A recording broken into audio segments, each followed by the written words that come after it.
మొన్న వచ్చింది నా దగ్గరికి. సార్ నువ్వు ఉన్నప్పుడు మా దిక్కు ఎవరు చూడలే, కాంగ్రెస్ గవర్నమెంట్ వచ్చినాక రోజు పోలీసు వాడు వచ్చి ట్రాక్టర్ సీజ్ చేస్తుండు, 20,000 ఫైను 30,000 ఫైన్ రాస్తుండు, మిషన్ సీజ్ చేస్తుండు, నువ్వు మొరం కొడుతున్నావు దీనికి పర్మిషన్ ఉందా అంటుండు, మైనింగ్ కూడా వస్తుండు, ఇదేం పంచాయతీ సార్ అన్నాడు. అంటే కాంగ్రెస్ వచ్చినాక చేసింది ఏం లేదు కానీ బతకటోళ్ళని కూడా బతకనీయకుండా చేసింది. అంతెందుకు హైదరాబాద్లో మీరు చూస్తలేరా అప్పుడు ఎట్లుండే కన్స్ట్రక్షను బిల్డింగ్ యాక్టివిటీ. హైదరాబాద్లో కేసీఆర్ గారు ఉన్నప్పుడు, మన కేటీఆర్ మున్సిపల్ మంత్రి ఉన్నప్పుడు హైదరాబాదులో 3 పువ్వులు 6 కాయల్లాగా ఎటు చూసినా బిల్డింగులు కడుతుండే, ఎటు చూసినా కన్స్ట్రక్షన్ యాక్టివిటీ ఉండే. ఇప్పుడు ఏమైంది 2 ఏళ్ళల్లో 7 కాడ ఆగిపోయినాయి మొత్తం. రేవంత్ రెడ్డి వచ్చినాక అంత ఆగం. ఇవాళ కాంగ్రెస్ వాళ్ళ కథ ఎట్లుందంటే ఇంట్లో ఈగల మోత, బయటకు పోతే పల్లకీల మోత.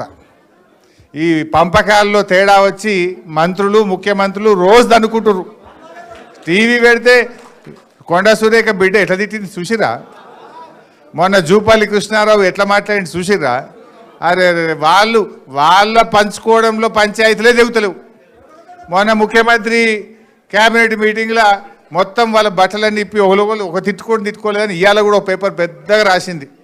అంటే ఏం పేపరే, వాళ్ళు ఎట్ట దనుకున్నారు అంత రాసిండా, ఏ రకంగా దనుకున్నారు, ఎట్లా దనుకున్నారు, వాటాల పంచాయతీలు. వాళ్ళు ప్రజల గురించి చూస్తలేరు, వాళ్ళు దనుకోవడానికే సరిపోతలేదు. సో అందువల్ల ఇలా ప్రజలకు కూడా అర్థమైంది. అందుకే మళ్ళా కేసీఆర్ వస్తేనే ప్రజలకు మేలవుతుంది. ఇప్పుడు సీనన్న చెప్పిండు, కేసీఆర్ ఉండగా హైదరాబాద్లో 1,00,000 డబుల్ బెడ్రూమ్ ఇండ్లు కట్టించిండు. ఇవాళ రేవంత్ రెడ్డి వచ్చినాక 1,00,000 ఇండ్లు కూలగొట్టిండు. అంతకు మించి కట్టింది అయితే ఒక్కటి లేదు. ఉన్నదా? ఒక్కటన్నా ఉన్నదా? దయచేసి ఆలోచన చేయండి. అంటే ఈ హైడ్రా బగాయించాలి. హైడ్రా బంద్ కావాలంటే కాంగ్రెస్ను ఓడగొట్టాలి.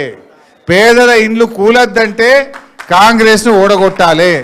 రేవంత్ రెడ్డి ఏమంటాడు, నేను 1,00,000 ఇండ్లు హైదరాబాద్లో బస్తీలు ఖాళీ చేపించిన, రాత్రి ఆదివారం పూట చూసి కూలగొట్టినా, అయినా నాకే ఓట్లేసి ఇంకిన్ని కూలగొడతా అన్నాడా రేపు? అంటాడా అనడా? అరే నువ్వు తప్పు చేసినవురా, గరీబోళ్ళ ఇండ్లు కూలగొడుతున్నావు, పెద్దోళ్ళ కూలగొడతలేవు, మా గరీబోళ్ళు ఎంబడబడ్డావు అని బుద్ధి చెప్పాలంటే కాంగ్రెస్ను ఓడగొడితేనే రేవంత్ రెడ్డికి సోయొస్తుంది. ఈ విషయాన్ని మీరు ఆలోచన చేయండి. ఇలా మా అక్కజనులు చాలామంది వచ్చిండ్రు. ఏమన్నాడు ఎలక్షన్ ముంగట, ఒక కార్డు వంచిర్రు, మేము గెలిస్తే మహాలక్ష్మి నెలకు 2,500 ఇస్తా అన్నాడు. పడ్డదా ఎవరికన్నా చెల్లకు?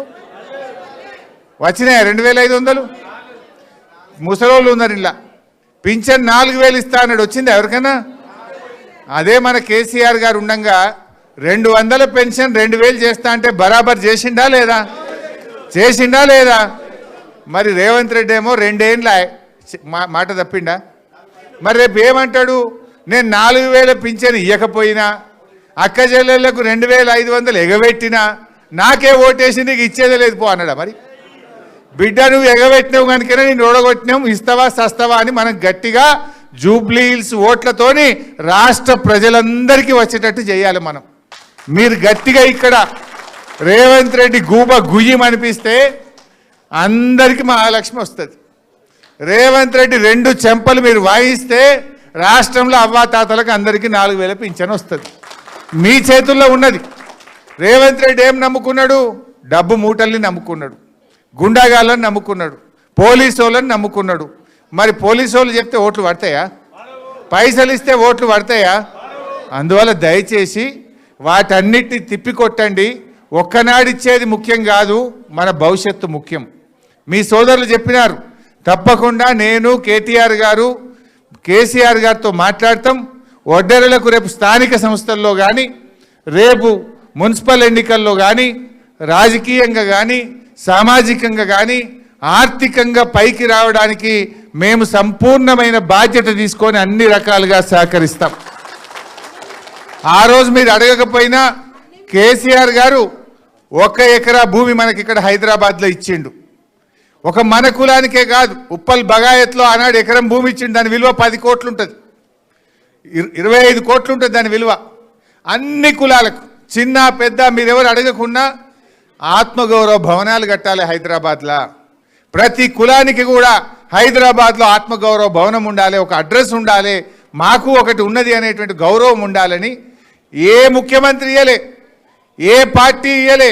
కేసీఆర్ గారు బీఆర్ఎస్ పార్టీ అన్ని కులాలకు హైదరాబాద్లో మంచి స్థలాలు కేటాయించింది, డబ్బులు కూడా ఇచ్చింది.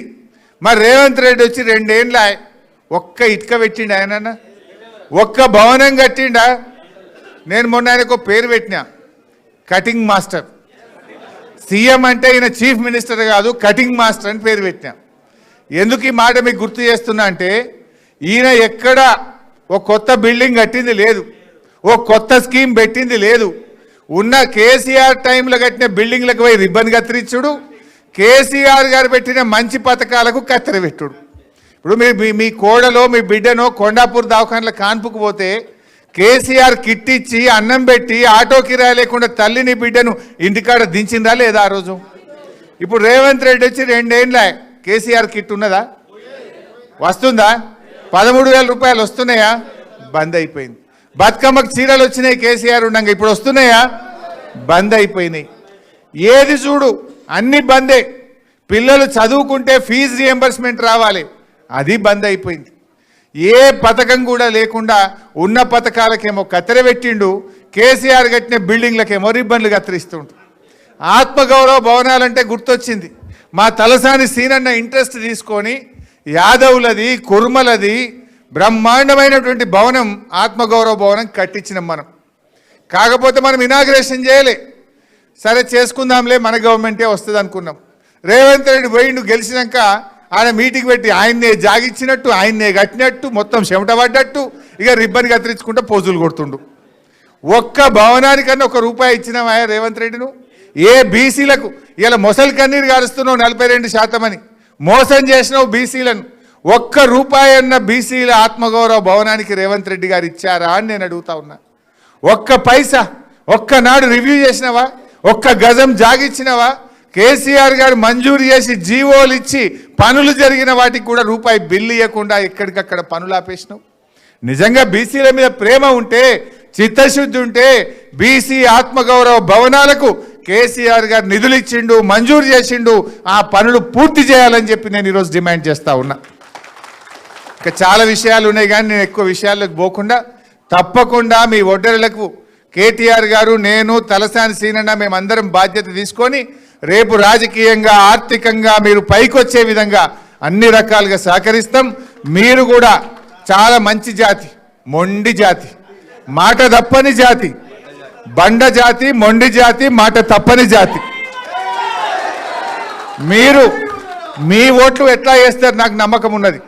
కానీ 15 రోజులు మీ గల్లీలో మన మాగంటి సునీతమ్మ భర్తను కోల్పోయింది. 2 ఆడపిల్లలు, పెళ్లి కాని ఆడపిల్లలు ఉన్నారు, పెళ్లి కాని పిల్లలు ఉన్నారు, చిన్న పిల్లలు ఉన్నారు. ఆ అమ్మాయిని మేము రోడ్డు మీద వదిలేయచ్చునా? అనుకోకుండా గోపి గారు చనిపోయింది. గోపి గారి కుటుంబాన్ని, జూబ్లీ హిల్స్ను కాపాడుకునే బాధ్యత మాకు ఉండదా? ఎవరైనా సడన్గా చచ్చిపోతే ఆ కుటుంబాన్ని విడిచిపెడతామా మనం? వాళ్ళు ఏం మాట్లాడుతున్నారు కాంగ్రెస్ వాళ్ళు? భర్త చనిపోతే భార్యకు దుఃఖం వస్తుంది, ఏడుస్తాం ఎవరమైనా. కుటుంబ సభ్యులు కలిసినా, ఎవరైనా బంధువులు కలిసినా, ఆత్మీయులు కలిసినా ఆ బాధ అనేది కళ్ళల్లో నుంచి మనిషి బాధపడతారు. ఆ అమ్మాయి ఏడుస్తే కూడా ఆ కాంగ్రెస్ మంత్రులు ఏమయ్యా ఏడుస్తున్నావు, యాక్షన్ చేస్తున్నావు అని మాట్లాడొచ్చునా? మా తాత మాది మంచిగా చెప్పిండు, మీ ఇంట్లో వాళ్ళు చచ్చిపోతే ఏడవరావే, భర్త చచ్చిపోతే కూడా ఆడామని పట్టుకొని గట్లా మాట్లాడతారా అని కాంగ్రెస్ మంత్రులకు చెంపలు వాయించిండు మా తాత మధు. అంటే ఎంత మనుషులకు మానవత్వం లేదు. ఒక ఆడబిడ్డ భర్తను కోల్పోయి 2 చిన్న పిల్లలు ఉన్నారు, పెళ్లి కాని ఆడపిల్లలు ఉంటే ఎంత బాధ ఉంటుంది? ఒక ఆడపిల్ల పెళ్లి చేయాలంటే భర్త లేని సంసారం ఎంత బాధ ఉంటుందో మనకు తెలియదా అమ్మ? భర్తను కోల్పోయిన వాళ్ళకి ఆ దుఃఖం తెలుస్తుంది. కానీ విలువలు లేకుండా ఈ కాంగ్రెస్ మంత్రులు ఆ అమ్మాయి పట్ల చాలా దారుణంగా మాట్లాడినారు. అందుకే నేను మా అక్క చెల్లెలు చాలామంది ఉన్నారు, ఆ రకంగా మాట్లాడిన వాళ్ళకు మీ ఓటుతో గుణపాఠం చెప్పాలి. ఆ సునీతమ్మకు మీరు అండగా ఉండండి. సునీతమ్మ మీ కష్టాల్లో ఉంటుంది, మీకు అన్ని పనులు చేసి పెడుతుంది. సునీతమ్మకు పూర్తి అండదండగా బీఆర్ఎస్ పార్టీ ఉంటుంది, మేమందరం కూడా ఉంటాం. అందువల్ల మీరు 2-3 రోజులు కష్టపడి మీ ఓట్లే కాదు ప్రతి ఒక్కరి ఓటు 11వ తారీఖు నాడు పోలింగ్ బూత్కు పోవాలి. కారుకు సునీతమ్మకు పడేటట్టుగా ఓటింగ్ కూడా వేయాలి. సెలవు వచ్చింది కదా ఇంటికాడ ఉండకురి మా మగోళ్ళు, బరాబర్ లైన్లో నిలబడాలి, పోవాలి. కారు ఏడున్నదో ఎతకాలి, కారు మీద గుద్దుతే రేవంత్ రెడ్డి గూబ గుయ్యి మనాలి. జై తెలంగాణ.